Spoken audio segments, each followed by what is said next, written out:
Apa kabarnya pagi ini?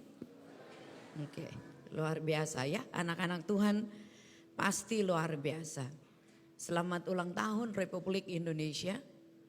Negeri kita sudah merdeka 78 tahun. Ada yang usianya 78 tahun? Kali ini ada ya. Oke. Mari kita membuka Alkitab kita 1 Raja-Raja pasal yang ketiga. 1 Raja-Raja pasal yang ketiga ayat 16 mulai. Demikian firman Tuhan. Pada waktu itu masuklah 2 orang perempuan sundal menghadap raja, lalu mereka berdiri di depannya. Kata perempuan yang satu, "Ya Tuanku, aku dan perempuan ini diam dalam satu rumah. Aku melahirkan anak pada waktu dia ada di rumah itu. Kemudian pada hari yang ketiga sesudah aku, perempuan ini pun melahirkan anak. Kami sendirian. Tidak ada orang luar bersama-sama dengan kami dalam rumah. Hanya kami berdua saja dalam rumah. Pada waktu malam anak perempuan ini mati karena ia menidurinya. Pada waktu tengah malam ia bangun lalu mengambil anakku dari sampingku. Sementara hambamu ini tidur, dibaringkannya anakku itu di pangkuannya, sedang anaknya yang mati itu dibaringkannya di pangkuanku. Ketika aku bangun pada waktu pagi untuk menyusui anakku, tampaklah anak itu sudah mati. Tetapi ketika aku mengamat-amati dia, pada waktu pagi itu tampaklah bukan dia anak yang aku lahirkan. Kata perempuan lain itu, bukan, anakkulah yang hidup dan anakmulah yang mati. Tetapi perempuan yang pertama berkata pula, bukan, anakmulah yang mati dan anakkulah yang hidup. Begitulah mereka bertengkar di depan raja. Dan berkatalah raja yang seorang berkata, anakkulah yang hidup ini dan anakmulah yang mati. Yang lain berkata, bukan, anakmulah yang mati dan anakkulah yang hidup. Sesudah itu raja berkata, ambilkan aku pedang. Lalu dibawanya lah pedang di depan raja. Kata raja, penggallah anak yang hidup itu menjadi 2 dan berikanlah setengah kepada yang satu dan setengah lagi kepada yang lain. Maka kata perempuan yang empunya anak yang hidup itu kepada raja, sebab timbullah belas kasihan terhadap anaknya itu, katanya, ya Tuanku, berikanlah kepada bayi yang hidup itu. Jangan sekali-kali membunuh dia. Tetapi yang lain berkata, supaya jangan untukku ataupun untukmu penggalah. Tetapi raja menjawab, katanya, berikanlah kepadanya bayi yang hidup itu. Jangan sekali-kali membunuh dia. Dia itulah ibunya. Ketika seluruh orang Israel mendengar keputusan hukum yang diberikan raja, maka takutlah mereka kepada raja. Sebab mereka melihat bahwa hikmat daripada Allah ada dalam hatinya untuk melakukan keadilan. Sedemikian jauh pembacaan firman Tuhan. Nanti pasal selanjutnya Bapak Ibu baca di rumah. Yang diberkati adalah yang mendengarkan firman. Yang setuju katakan amin. Tapi saya harus garis bawahi, yang diberkati adalah yang mempraktekkan firman. Saudara sekalian, di dalam kisah daripada Salomo, ini Raja Salomo saudara sekalian. Ibu bapak, Raja Salomo adalah raja yang memimpin Israel. Tapi ada satu perkara yang mengawali kepemimpinannya sebagai seorang raja. Saudara sekalian, kalau dikatakan raja, Salomo memang sudah terkenal, dia tidak perlu viral Bapak Ibu. Lah ayahnya Raja Daud. Salomo tidak perlu cari kekayaan karena memang dia diwariskan kekayaan. Salomo tidak perlu takut, dia punya ayahnya punya angkatan bersenjata yang kuat. Saudara sekalian, dimanapun Raja Salomo ada di kerajaan Israel, dia pasti aman. Salomo tidak perlu mencari-cari sesuatu supaya dirinya menjadi dianggap orang. Udah dia sudah dianggap oleh orang. Tetapi ketika Tuhan berkata kepada Salomo, apa yang engkau kehendaki aku berikan kepadamu. kalau engkau menjadi raja Israel. Saudara, Salomo tidak minta senjata. Salomo tidak minta orang-orang berhikmat. Salomo tidak meminta sesuatu, oh kerajaanku lebih besar, singgasanaku lebih keren, dan banyak dayang-dayang yang akan mengikuti aku. Tapi apa yang diminta oleh Salomo? Dikatakan, Tuhan, berikan aku hati yang pandai untuk menimbang-nimbang segala perkara. Sebab siapakah yang bisa mengadili bangsa yang besar ini selain oleh hikmat Tuhan.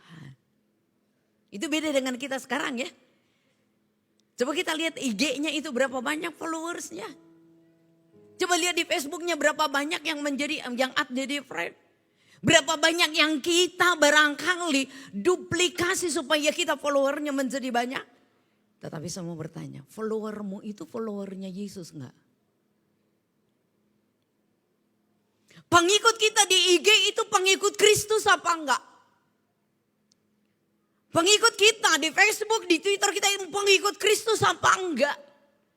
Seringkali kita bilang, aku bagi saya, ketenaran saya, popularitas saya. Maka banyak orang melakukan hal-hal yang negatif supaya dia menjadi populer. Salomo tidak melakukan itu. Dikatakan, Tuhan, berikan aku hati yang bijaksana. Supaya aku bisa menimbang-nimbang segala perkara. Dan aku bisa menjadi hakim yang adil bagi bangsa yang besar ini. Nggak keren kan? Keren apa enggak? Lah, bijaksana. Sekarang orang populer, pengen kuat, pengen sakti. Tapi Salomo tidak meminta itu. Berikan aku hati yang bijaksana. Katakan bersama, aku mau bijaksana. 2, 3. Aku mau menjadi orang yang berhikmat. Serius. Cius. Serius apa enggak? Ini udah pada makan belum? Ini wajahnya kok serius amat nih ya semua ya. Udah makan belum? Belum. Makan siang ntar lagi ya. 1 jam lagi. Baru jam 12. Saudara sekalian. Apa itu hikmat? Coba kita klik lagi. Dan saudara, hikmat adalah. Ini kita baca bersama ya. Bisa ya? 3, 2, 1. Hikmat.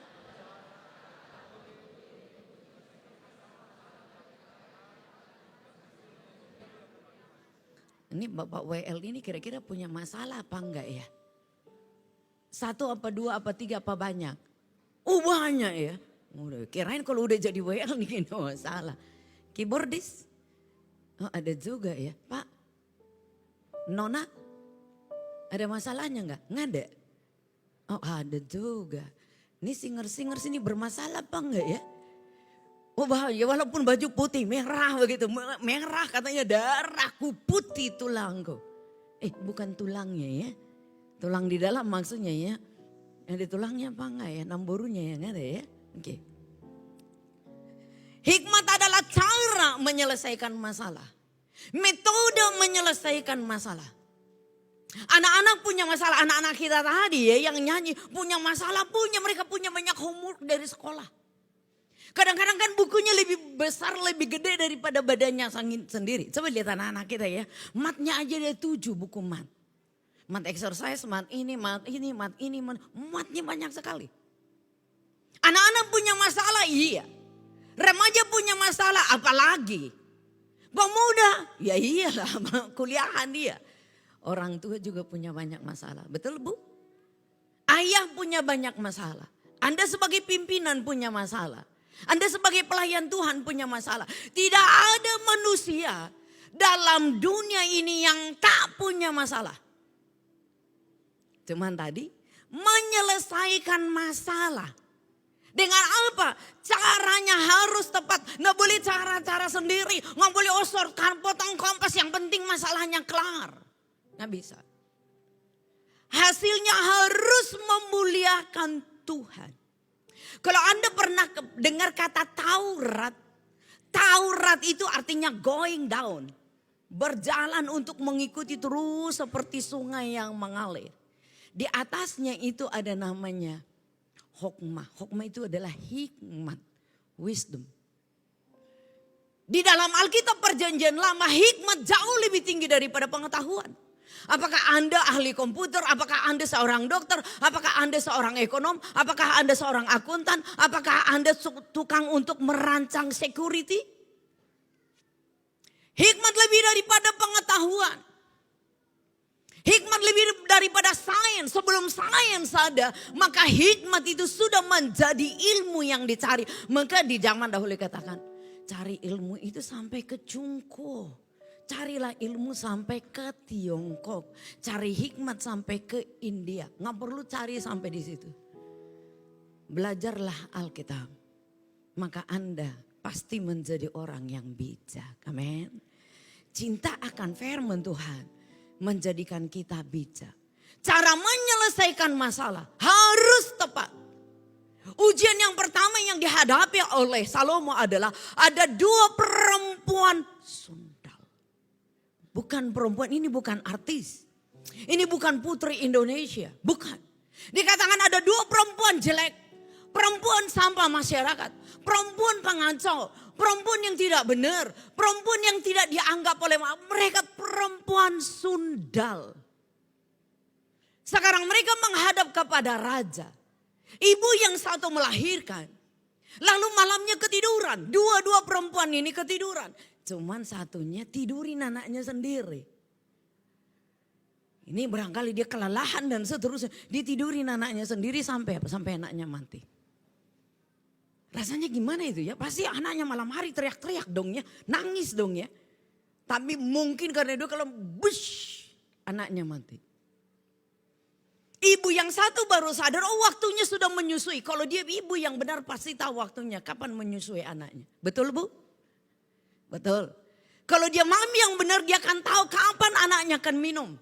Gerak-gerik anaknya dia pasti akan tahu. Apakah anaknya lagi kehausan, apakah anaknya lagi kelaparan. Apakah dia nyaman nangis karena pengen tidur, karena ngantuk. Apakah dia kelelahan, apakah ada sesuatu yang membuat dia tidur. Ibu yang benar pasti tahu.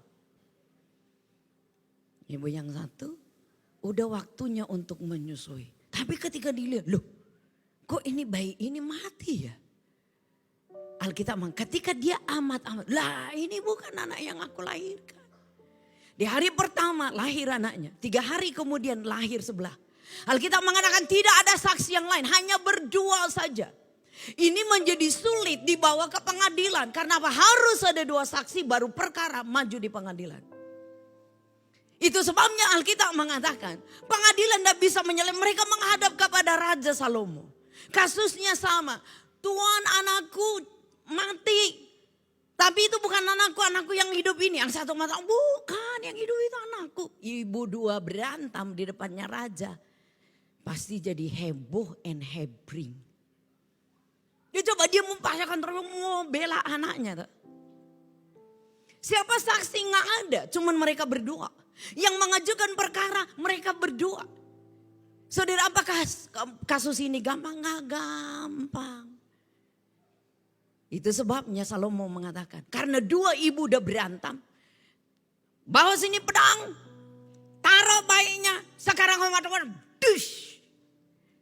Ibu yang benar nuraninya pasti bunyi. Perkara Anda orang yang percaya dengan Tuhan, tidak percaya dengan Tuhan. Tidak akan ada ibu yang benar yang rela anaknya dipotong. Makanya Tuhanku Raja, please, please, please. Kasihlah anak saya, biarkan dia hidup, aku gak mau anakku mati. Raja yang berhikmat pasti tahu. Sini, bawa bayinya, kembalikan kepada ibunya. Pasti dia ibu yang benar. Kasus pertama dalam kepemimpinannya Salomo teruji dan benar. Orang mengatakan maka takutlah semua orang Israel mendengar keputusan hukum dari raja. Hikmatnya benar, keputusannya benar, caranya benar, dan itu menggemparkan seluruh bangsa. Ayah, apakah mau menjadi ayah yang berhikmat? Mami, mau menjadi mami yang berhikmat? Kalau kita adalah anak, maukah kita menjadi anak yang berhikmat? Kita jawabnya masing-masing. Coba kita lihat apa yang menjadi tanggung jawab Salomo. Salomo sebagai raja, saudara, dia harus memimpin kepada kebenaran. Dia tidak bisa katakan aku mengandalkan ayahku, kan ayahku raja. Nanti kalau susah-susah ntar kasih tahu ayah deh, kan banyak prajurit, banyak penasehat, banyak yang selesaikan. Tidak loh. Salomo tahu tugasnya harus berdiri di atas kebenaran. Maka dia belajar menyelesaikan perkaranya sendiri. Dengan apa? Pertolongan Tuhan. Amin. Pertolongan Tuhan bukan karena dia raja, bukan. Pertolongan Tuhan. Sebab hikmat dimulai dengan takut akan Tuhan. Takut akan Tuhan adalah sumber daripada wisdom. Sumber daripada hikmat. Kalau engkau adalah mahasiswa, takutlah akan Tuhan. Pasti engkau menjadi cerdas. Amin. Ini anak muda, ada mahasiswa enggak ya? Takutlah akan Tuhan, pasti engkau tidak akan nyontek. Takutlah akan Tuhan, pasti kau pacarannya benar. Takutlah akan Tuhan, pasti engkau hormat dengan orang tuamu. Takutlah akan Tuhan, pasti engkau do the best. Kalau ayah adalah ayah yang berhikmat, pasti dia ayah menjadi ayah yang bertanggung jawab. Mengasihi istri, mengasihi anak, dan kerja yang betul. Kalau malas, suruh belajar kepada semua. Kalau kita adalah ibu yang berhikmat, pasti dikasihi, disayangi oleh suami. Pasti dihormati, dihargai oleh anak-anak. Tetapi kalau kita jadi mami, ember. Suami terluka, anak terluka. Kalau kita sebagai ibu adalah tukang gosip, ngeleter. Saudari sekalian, pasti suami kita tidak direspekin oleh orang. Dikatakan perempuan yang bijak, suaminya dikenal di pintu gerbang. Anak-anaknya happy, seisi rumah tangganya happy. Maka dikatakan siapa yang dapat istri yang bijak?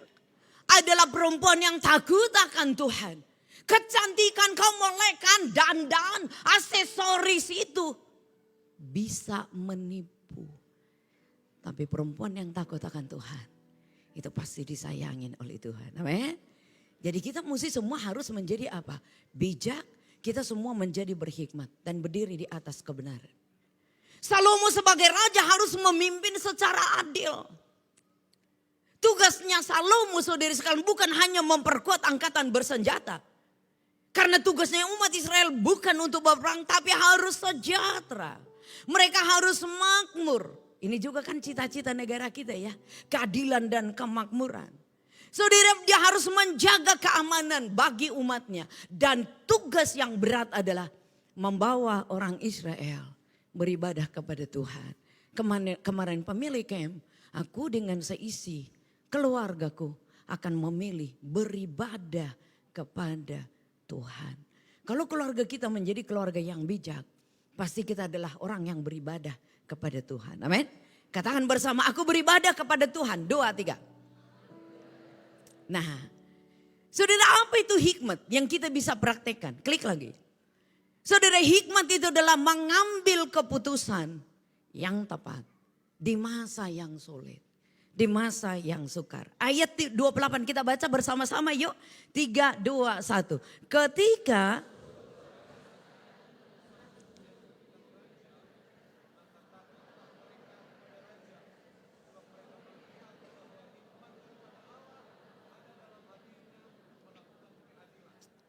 Bapak Ibu pemimpin, staf akan katakan, wow, how wonderful. Pimpinan kita adalah orang yang bijak. Keren kan? Kalau kita adalah ketua di grup kita, entah Anda ketua OSIS, entah ketua apa, termasuk ketua RT. Wow, keren ya. Dia adalah orang yang bisa mengambil, keren keputusannya, situasi sulit, situasi sukar, tapi dia bijaksana. Wow, dia adalah mami yang keren. Kenapa mengambil keputusan walaupun sulit, walaupun sukar. Dia gak ngeluh, dia gak ngedomel, gak ngedumel, dia gak protes. Tetapi dia mengambil keputusan pada masa yang sukar. Setiap kita Bapak Ibu akan ada masa-masa yang sukar di dalam kehidupan. Ada saat-saat tertentu keluarga kita seperti berjalan di bawah bayang-bayang maut. Ada saat-saat tertentu ketika engkau bekerja di kantor, engkau akan diperhadapkan dengan keputusan yang sulit. Ketika engkau berdiri di atas kebenaran, apakah semua akan oke? No.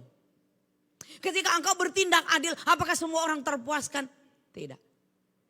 Ada kalanya kita berjalan, seolah-olah kita berjalan sendiri. Tidak ada yang dukung, tidak ada yang peduli, tidak ada yang kasih respon, apalagi respon yang positif. Tetapi hikmat itu adalah mengambil keputusan. Keputusannya itu benar, keputusan yang memuliakan Tuhan pada masa-masa yang sulit. Dek, ketika engkau menghadapi ujian, antara nyontek dengan tidak, itu kan urusannya hati tuh.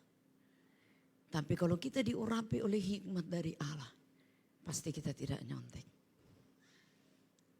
Ketika kita harus mengambil keputusan, antara untuk pro dengan kelompok besar, lebih menguntungkan, pendapatannya lebih besar. Dan tapi Tuhan, saya berhenti.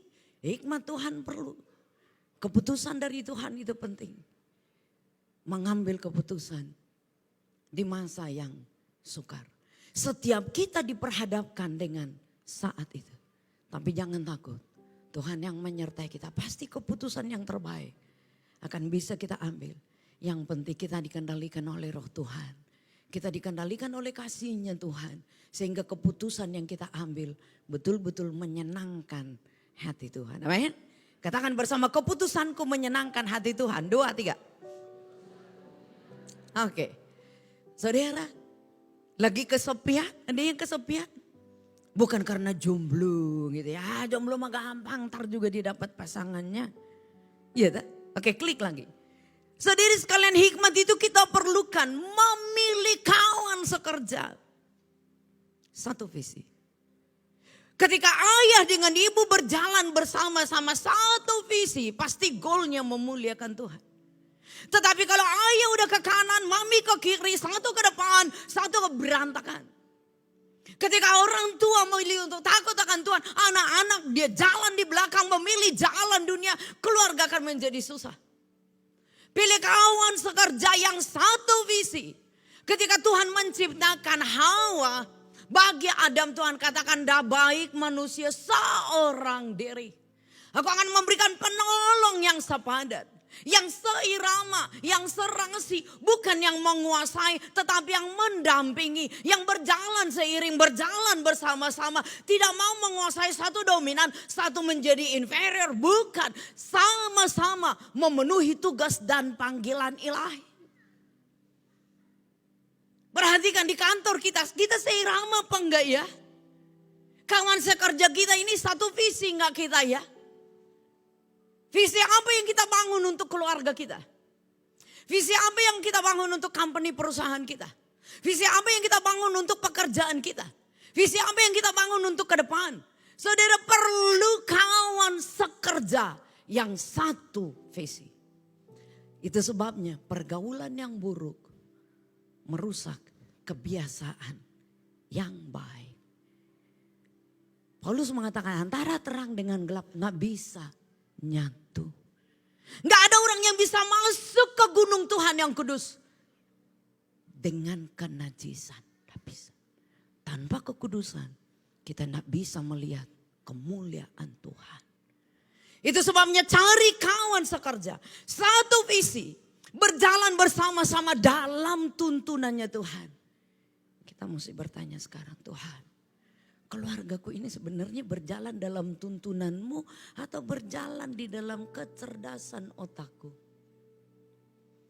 Keluarga saya ini lagi berjalan di dalam apa ya? Seleranya orang tuaku. Keluarga saya ini berjalan di dalam dikendalikan oleh materi, dikendalikan jabatan, dikendalikan oleh kedudukan. Tuhan, keluarga lagi berjalan di mana? Kita perlu tanya siang hari ini. Tuhan, aku lagi berjalan dengan Engkau atau dengan yang lain apa enggak? Peka terhadap suara Tuhan. Manis dan lembut suara itu terdengar di dalam hati kita. Tetapi telinga kita seringkali lebih mendengar suara dari dunia. Ekonya itu terlalu kencang. Tuhan mengatakan ayo belok ke kanan. Enggak, Tuhan aku maunya ke kiri, kan ini lebih enak, lebih gampang. Tuhan mengatakan ayo balik. Tuhan kita katakan entar. Kan Tuhan maha baik. Tuhan maha kasih. Kan Tuhan kasih kesempatan. Entar zaman ini adalah zaman anugerah. Lalu kita tidak berbalik. Tuhan katakan hidup di dalam kesucian. Dengan kekuatan kita tidak bisa Bapak Ibu. Maka kita perlu bergantung terus kepada kuasa dari Roh Kudus. Bimbinglah aku ya Yesus di sepanjang jalanku. Dengarkan suara itu. Mungkin suara itu sayup-sayup kita dengar atau mungkin kencang sekali kita dengar. Tapi suara hati kita bisa kita tutup. Maka Tuhan tidak bisa bekerja lewat kehidupan kita. Kawan sekerja yang satu visi adalah orang yang rela dipimpin oleh Roh. Dipimpin oleh Roh sampai kepada kekekalan. Dipimpin oleh daging itu akan sampai kepada kebinasaan. Orang yang dipimpin oleh Roh pasti menghasilkan buah dari Roh. Oh, dipimpin oleh Roh. Iya kan? Tetapi orang yang dipimpin kedagingan, amarah, benci, dendam, perselisihan, percekcokan, kemampukan, pesta pora dan hal-hal yang lain saudara. Okultisme. Nah, itu akan menuju kepada apa? Menuju kepada kebinasaan. Kalau kita sedang berjalan sekarang, coba cek. Kawan sekerja kita ini, orang yang peka dengan suara Roh Kudus apa enggak? Ngerti panggilan. Bapak Ibu boleh menjadi anggota dewan, tetapi anggota dewan sebagai saksi dari Kristus. Bapak Ibu boleh menjadi ASN, ASN sebagai saksi dari Kristus. Bapak Ibu boleh menjadi TNI dengan Polri, tetapi yang berdiri bukan saja membela negara, tetapi berdiri atas kebenaran firman Allah. Bapak Ibu boleh bisnis, boleh usaha, tetapi harus menjadi saksi Kristus. Panggilan kita masing-masing Bapak Ibu. Tetapi dimanapun kita berada, panggilan itu kita harus penuhi sampai apa? Selesai. Agar apa? Hidup kita memuliakan Tuhan. Sekarang periksa, saya masih berjalan dengan kawan sekerja yang benar enggak? Kalau tidak, kita mesti mengatakan, Tuhan pikiranku terbatas. Bantu aku, cerahkan pemikiranku. Tuhan hatiku cemen, sensi, gampang kecewa. Kita berkata Tuhan aku serahkan kepada Engkau. Supaya diberikan hati yang damai, hati yang kuat, hati yang teduh, pikiran yang dicerahkan. Nama Tuhan kekuatanku terbatas. Betul kita bisa ngangkat sesuai dengan mungkin berat badan kita. Kita barangkali mengatakan nggak bisa, nggak mampu. Di sanalah tangan Tuhan akan menopang kita. Come on, aku akan menopang engkau. Aku akan menggendong engkau. Sampai apa? Sampai putih rambutmu. Harus balik kepada apa? Kebenaran firman Allah. Agar hidup kita, hidup yang memuliakan Tuhan. Klik lagi. Katakan bersama, hidupku memuliakan Tuhan. 2, 3. Aku peka mendengarkan suara Roh. Jangan suara Roh di sebelah ya. Harus suara dari Roh Kudus. Karena banyak roh-roh yang lain. Oke, klik lagi. Nah saudara sekalian. Orang yang bijak, orang yang berhikmat adalah membagi beban dengan orang yang tepat. Bapak Ibu jangan curhat kelemahanmu di Facebook. Bapak Ibunya anak-anak muda jangan curhat kalau engkau putus pasar itu engkau taruh di Instagram. Jangan taruh kelemahan, kekurangan ada di dalam sosial media. Yang tepuk tangan itu adalah ibu. Hore, kalau lagi berantem, nggak usah taruh di Facebook mempermalukan nama Tuhan. Amin. Amin. Ini serius. Suka curhat di Facebook ya? Hah? Jangan taruh yang negatif di Facebook. Yang positif, yang memuliakan Tuhan. Itu yang ditaruh di, jangan bully orang di Facebook. Di Twitter, di dalam Instagram kita jangan taruh hal-hal yang negatif. Taruh yang selaras dengan firman Allah. Kenapa? Disitulah saksi kita. Jari-jari kita ini menunjukkan siapa kita. Mak kalau lagi kecewa dengan anak mak. Ini nggak usah taruh ini anakku mengecewakan. Nggak usah, bawa di kaki Tuhan. Amin. Kalau suami kita menyebelkan, ngomel, ngedumel terus. Ibu nggak usah taruh di IG. Yang diperlukan itu adalah lutut kita. Tangan yang terbuka kepada Tuhan. Menyerahkan suami. Pak, kalau istrinya kebawelan, jangan sakit hati ya. Memang udah dari sononya udah bisa berkata-kata lebih banyak dari laki. Pak, laki bisa berbicara satu hari berapa banyak ya? Berapa banyak kata-kata? Nggak tahu ya. Perempuan itu bisa 2400 loh Pak. Cius. Bapak-bapak kalau udah 800 udah kebawelan. Jadi kalau ibu lagi ngomel, lagi ngedumel, yang harus didoakan itu adalah supaya kata-katanya itu yang memuliakan Tuhan. Ibu bapak sekalian yang dikasih oleh Tuhan, membagi beban dengan orang yang tepat. Saudara, yang harus kita tahu sebagai anak Tuhan, tidak ada persoalan yang tidak diselesaikan oleh Tuhan. Amin. Kalau engkau dicobai, engkau diuji, ingat jangan kedagingan. Allah tidak pernah mencobai, Allah tidak pernah menguji. Di dalam Alkitab Allah tidak menguji, Allah tidak mencobai. Kita dicobai oleh keinginan sendiri. Keinginan mata, keinginan daging, keinginan lidah, keinginan telinga, keinginan. Lihat itu Hawa kan, wow, buahnya sedap kelihatan. Kalau aku makan memberikan pengertian. Tuhan katakan jangan. Tapi mata waduh sedap sekali. Waduh kalau dites, waduh. Tuhan katakan jangan mati. Hawa nggak dengar. Dicobai oleh keinginan kita sendiri. Allah tidak pernah mencobai kita. Ketika kita ada pergumulan, ada persoalan, Allah sudah membuka jalan keluar. Kita tinggal bertemu, kita tinggal datang kepada Tuhan. Katakan Tuhan, aku punya masalah, aku punya pergumulan, aku taruh di bawah kakimu. Supaya apa? Berikan aku hikmat, berikan aku cara supaya aku bisa menyelesaikannya. Saudara, tidak ada masalah yang tidak bisa diselesaikan. Karena Allah tidak menguji kita lewat dari kemampuan kita. Amin. Katakan bersama, Allah tidak menguji saya lewat dari batas kemampuan saya. 2, 3. Karena itu apa? Andalkan Tuhan. Saudara, di satu saat Nabi menjadi kelelahan. Baru saja berperang dengan nabi-nabi Baal. Lalu saudara sekolah muda menang saudara. Dia merasa sudah selesai, oh aku mau sebentar istirahat dulu. Isabel kata, waduh cilaka itu. Abdi Allah, dia bunuh Nabi. Awas lu ya, tak matiin kamu. Dia bilang, Tuhan aku kan udah pelayanan. Udah menghantam Nabi. Masa itu Nyonya Raja mau bunuh saya. Pergi, tidur. Malaikat kata, abdi Allah bangun pelayanan segera. Dia bilang, ogah. Aku udah melayani Tuhan, tapi Tuhan tidak nolong saya. Aku sudah buat yang terbaik, tetapi itu Nyonya Raja mengancam saya. Aku sudah serahkan seluruh hidupku. Udah aku mati saja, gak ada orang benar di negeri ini. Hanya saya. Malaikat kata, abdi Allah bangun, cepet pelayanan. Dia bilang, ogah aku mau tidur saja.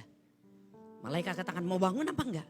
Makan, minum, segarkan dirimu, pergi pelayanan. Di seberang sana banyak yang mau dilayani. Ngerti enggak kamu masih ribuan orang yang ada di sini. Untuk apa? Yang masih takut Tuhan. Seringkali kita menuh, aku enggak bisa, aku enggak mampu. Punya dalih, punya alasan. Aku udah lakukan yang terbaik, kok aku banyak masalah. Aku sudah memberi kepada Tuhan, tapi aku diperlakukan seperti, aku diperlakukan tidak adil. Macam-macam, stop. Bukan itu yang Tuhan kehendaki. Yang Tuhan kehendaki, kita mengandalkan Dia. Tuhan, Engkau sumber kekuatanku, perlindunganku, kota bentengku. Engkau segala-galanya di dalam hidupku.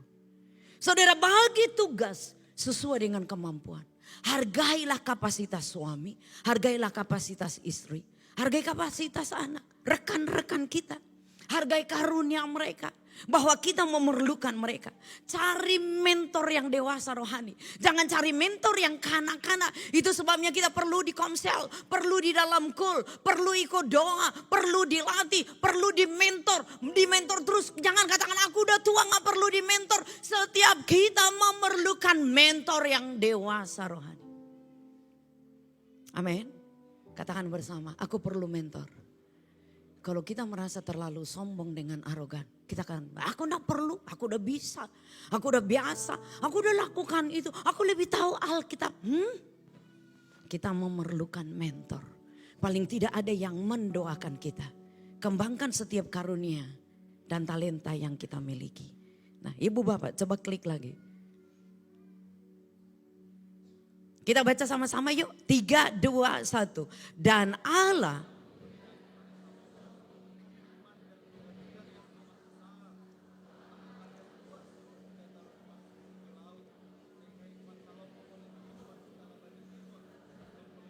Oke.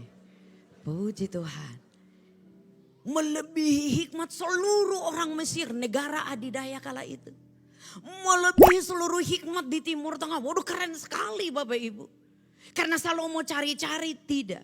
Tetapi Tuhan memberikan Salomo hikmat dan pengertian yang amat besar. Yang luas seperti daratan. Yang banyak sekali seperti pasir di tepi laut. Saya percaya setiap kita pun memerlukan itu. Makin berdampak baik, berdampak positif. Pengaruh kita makin hebat. Jabatan kita makin diangkat oleh Tuhan. Tapi ingat, hikmat yang datang dari Tuhan. Yang terakhir, kalau itu hikmat dari Tuhan, klik lagi. Saudara, ingat dia melampaui pikiran kita.